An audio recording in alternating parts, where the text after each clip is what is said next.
Il était jeune, intelligent et talentueux. Li Wenliang est un ophtalmologue de 34 ans qui avait vécu en parfaite harmonie toute sa vie à Wuhan, dans la province du Hubei, en Chine. Mais à partir de décembre 2019, sa vie va prendre un tournant tragique que personne n'aurait pu prédire auparavant. Aujourd'hui, nous allons tout vous raconter sur Li Wenliang et le destin tragique de ce héros qui a tenté de prévenir et de sauver l'humanité au prix de sa vie. On commence. Tout a commencé en décembre. Li Wenliang ne pensait certainement pas à mal lorsqu'il a diffusé en décembre 2019 un message destiné à ses collègues sur sa messagerie personnelle WeChat. L'ophtalmologue originaire de Wuhan, de 34 ans, tentait de prévenir qu'il avait découvert que 7 personnes provenant du même marché aux poissons de la ville étaient contaminées par une sorte de virus inconnu qui ressemblait beaucoup au SRAS. Un syndrome respiratoire aigu sévère, un virus mortel que la Chine connaissait déjà puisqu'il était apparu dans le pays en 2002 et avait déjà fait près de 800 victimes. Il a ajouté dans son message que ces malades étaient en quarantaine à l'hôpital où il travaillait dans la ville de Wuhan. Ainsi, il conseillait simplement à ses amis médecins de prévenir leurs proches des dangers de cette maladie nouvelle. Le virus dont il paraît serait officiellement identifié par les autorités chinoises comme le 2019 nCoV, quelques jours plus tard. De simples mots qui ont eu pourtant l'effet d'une bombe et qui se sont vite transformés en capture d'écran virale. En voyant son message se répandre à une vitesse folle, Li Wenliang a compris que sa vie allait basculer et qu'elle allait certainement être punie pour avoir divulgué une information non officielle. Et pourtant, tout était parti d'une bonne intention. Convoqué pour divulgation d'informations non officielles. Et le docteur avait bien eu raison de se soucier de cela, car c'est exactement ce qui s'est produit. La nuit du 30 au 31 décembre, les autorités de la ville de Wuhan l'arrêtent aux côtés de 7 autres médecins. La police les accuse d'avoir diffusé des rumeurs. Ils leur font subir des entretiens sévères, puis leur font signer une lettre dans laquelle ils sont accusés de diffuser des rumeurs en ligne et de causer de graves perturbations de l'ordre social. La lettre que doit signer Li Wenliang contient aussi « Vous écrivez des commentaires mensongers sur Internet. Serez-vous capable de cesser ces actions illégales? Nous vous mettons sévèrement en garde. Si vous continuez vos activités illégales, vous allez être poursuivis par la loi. Comprenez-vous ?» Li Wenliang accepte et signe. Avant de les relâcher, ils ordonnent verbalement et sévèrement à Li Wenliang et aux 7 autres médecins de cesser immédiatement de s'exprimer publiquement sur ce qui allait bientôt devenir l'épidémie à échelle mondiale que nous connaissons tous. Une épidémie qui a fait à ce jour au moins 1355 morts et plus de 60 000 personnes contaminées.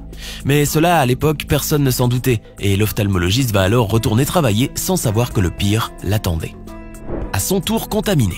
Le lendemain de leur arrestation, le gouvernement chinois va signaler à l'Organisation mondiale de la santé que plusieurs cas de pneumonie d'allure virale avaient été déclarés dans la ville de Wuhan. Pure coïncidence? Non, puisque le 7 janvier 2020, les autorités chinoises indiqueront officiellement avoir identifié un nouveau coronavirus dans le pays. Le 11 janvier 2020, un premier patient décède dans le pays. 2 jours plus tard, la Thaïlande annonce à son tour être touchée par le nouveau coronavirus et d'autres pays voisins suivront ensuite. Ce qui n'était au départ qu'une rumeur se transforme alors en un véritable cauchemar. Le 10 janvier 2020, le docteur Li Wenliang s'occupe d'une patiente atteinte d'un glaucome sans savoir qu'elle est infectée par le coronavirus. Celui qui a été réduit au silence va alors voir ses craintes se réaliser, puisque lui aussi va se mettre à son tour à tousser et se sentir très fiévreux. Une fois rentré à la maison, il contamine aussi sans le savoir ses 2 parents, son fils de 5 ans et sa femme enceinte de 4 mois. Toute la famille de Wenliang est désormais infectée par le coronavirus. La situation du médecin Li Wenliang s'aggrave et il est finalement hospitalisé le 12 janvier 2020. C'est à ce moment-là qu'il décide de rendre publique son expérience. Il critique l'inaction du gouvernement chinois, il continue de donner des informations sur le virus et est proclamé héros du jour au lendemain. À ce moment, j'étais confus car le gouvernement continuait de répéter qu'il n'y avait pas de transmission interhumaine et qu'aucun membre du corps médical n'avait été contaminé. Va-t-il déclarer lors d'une interview pour le magazine d'investigation Kexin. Mais malgré un état très critique, le jeune médecin affirmait vouloir reprendre son poste à l'hôpital une fois guéri et déclarait qu'il serait en première ligne pour affronter la maladie. Le 20 janvier 2019, le gouvernement chinois reconnaît que la transmission interhumaine est possible. 3 jours plus tard, grande surprise, toute l'agglomération de Wuhan a été mise en quarantaine. Le gouvernement chinois prend des mesures nécessaires et fait tout pour tenter d'arrêter la propagation de la maladie. Il lance le 24 janvier un projet fou défiant l'impossible, faire construire un hôpital pouvant accueillir jusqu'à 1500 malades en 10 jours. Le 28 janvier, la Cour suprême de justice de Pékin juge que le pays aurait pu mieux faire face à l'épidémie et s'y préparer si la rumeur lancée par le docteur Li Wenliang avait été prise au sérieux. Forcé de justifier sa réaction tardive et de faire des aveux francs, les dirigeants de la province du Hubei tentent de se déresponsabiliser en déclarant que les lanceurs d'alerte n'ont pas été arrêtés mais simplement rappelés à l'ordre pour avoir fait une erreur en employant le terme SRAS. Ce sont des excuses qui n'en sont évidemment pas et qui vont déclencher une horde de critiques sur les réseaux sociaux, suscitant ainsi la rage des internautes.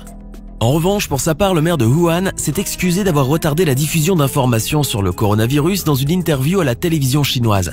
Néanmoins, il a rappelé qu'il n'avait rien pu faire car il n'avait pas reçu l'autorisation de l'État. Et le 30 janvier, vu la vitesse à laquelle se répandait le coronavirus, ce fut le tour de l'OMS de décréter l'urgence sanitaire mondiale. Depuis, la position du gouvernement a radicalement changé. Les lanceurs d'alerte, comme le docteur Li Wenliang, sont passés de menaces pour les autorités à des anges en blanc, tels que l'opinion publique les a qualifiés. Quant à Li Wenliang, toujours hospitalisé, il ne pouvait que suivre le désastre, impuissant, depuis son lit d'hôpital. Le drame. Le peuple chinois s'est réveillé le matin du 7 février avec une terrible nouvelle. Le médecin dont l'état s'empirait depuis quelques jours a émis son dernier souffle la veille même. Li Wenliang, qui, au passage, attendait avec son épouse un heureux événement, a eu une fin tragique. Tragique, puisque l'ironie du sort a voulu que l'homme qui a été le premier à dénoncer le danger a été aussi l'un des premiers à s'engouffrer dedans. Avant de décéder, le jeune médecin, parfaitement conscient de son état, avait déclaré dans une interview pour le New York Times que si les autorités avaient divulgué des informations sur l'épidémie plus tôt, il serait certainement aujourd'hui sain et sauf. Il a également appelé à plus d'ouverture d'esprit et de transparence en faisant allusion au fait qu'on ait censuré son message et lui ait interdit de parler au moment opportun. L'hôpital central de Wuhan, qui a annoncé son décès, a affirmé que le docteur Li Wenliang avait malheureusement été infecté dans sa lutte contre la nouvelle épidémie de pneumonie à coronavirus et tous les efforts que le staff médical avait fait pour le sauver avaient été malheureusement vains. Ses collègues médecins de première ligne ont été les premiers à exprimer leurs profonds regrets et condoléances sur le compte officiel Weibo de l'hôpital. La mort du médecin a été suivie d'une avalanche de critiques sur les réseaux sociaux à l'encontre des responsables locaux qui, semble-t-il, ont davantage cherché à étouffer l'affaire qu'à vouloir combattre l'épidémie. Le vendredi 7 février, contraint de remédier à la situation, le régime chinois a annoncé dans un communiqué l'ouverture d'une enquête sur les circonstances du décès du docteur. En effet, l'organe du Parti communiste chinois, PCC, chargé de lutter contre la corruption, a affirmé qu'une équipe serait envoyée à Wuhan pour faire un état des lieux exhaustif et un rapport sur les circonstances qui entouraient la mort du docteur Li Wenliang et les jours qu'il a passés avant son infection. En guise de réponse, les autorités locales de Wuhan ont envoyé une vidéo montrant la situation chaotique des hôpitaux de la ville. Ceux-ci étaient débordés par l'afflux de malades qui étaient pris en charge par un personnel médical complètement dépassé. Il manquait même d'équipements de protection pour se prémunir du virus. La commission anticorruption du parti a également affirmé que des sanctions allaient être prises à l'encontre des responsables locaux auxquels on a reproché d'avoir voulu faire taire les lanceurs d'alerte, mais il n'est pas certain que cela suffise à calmer la colère de l'opinion publique. Un véritable héros des temps modernes. L'annonce du décès de Li Wenliang, faite par les médias d'État, a rapidement fait le tour des réseaux sociaux. Le médecin de 34 ans est devenu un véritable héros pour avoir tenté d'alerter le monde avant que l'épidémie ne prenne le dessus. Beaucoup le remercient et certains assurent que l'histoire se souviendra de lui. Depuis, il a plus des centaines d'images de bougies sur les réseaux sociaux pour exprimer le deuil et des messages d'adieu inscrits jusque dans la neige en gros caractères. Le médecin fait désormais figure de héros national face à des responsables locaux jugés lâches et peureux et accusés d'avoir caché les débuts de l'épidémie. Certains internautes remontés ont confié que cette histoire ne devrait pas être pardonnée ni passée aux oubliettes. Une répression qu'ils ont dénoncée avec un hashtag désormais censuré, mais qui a eu néanmoins le temps de beaucoup circuler. Nous voulons des excuses publiques du gouvernement et de la police de Wuhan. Pour canaliser cette colère, certains individus et institutions ont proposé d'apporter une aide financière à la famille du jeune médecin. Une collecte réalisée parmi les anciens élèves de l'université de Wuhan a ainsi pu récolter plusieurs milliers d'euros en moins de 24 heures, selon un message diffusé sur son compte Weibo par Zhang Jian, le directeur de l'Institut de journalisme et de communication de l'université Zhongshan à Canton. Le même jour, le quotidien Eryishi Yingyi Baodao a annoncé que sa famille recevrait des autorités une compensation de 100 000 euros pour décès occasionné par une maladie professionnelle. Si une partie des messages de deuil et de colère est toujours visible sur les réseaux sociaux, le pouvoir chinois tente toutefois de stopper l'esclandre. Un internaute a d'ailleurs pointé du doigt dans un commentaire sur Internet, qui a été censuré par la suite, ces fonctionnaires qui s'engraissent avec l'argent public, les accusant de ne pas faire leur travail comme il se doit.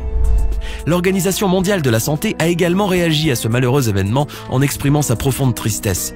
La mairie de Wuhan a, pour sa part, présenté ses condoléances à la famille du médecin. Quant au gouvernement central, il n'avait pas réagi vendredi en milieu de journée, préférant en rester aux condoléances adressées à ses proches. Des proches tous malades, puisque les parents, la femme et le fils du docteur Li Wenliang, également infectés par le virus, se trouvent tous à l'heure actuelle à l'hôpital. Alors, que pensez-vous de l'histoire triste du médecin Li Wenliang ? Pensez-vous qu'il a agi en héros? Dites-nous ce que vous pensez de cette affaire dans les commentaires. N'hésitez pas à liker la vidéo si elle vous plaît et si vous êtes nouveau sur la chaîne, n'oubliez pas de vous abonner et d'activer la notification pour ne rater aucune de nos prochaines vidéos.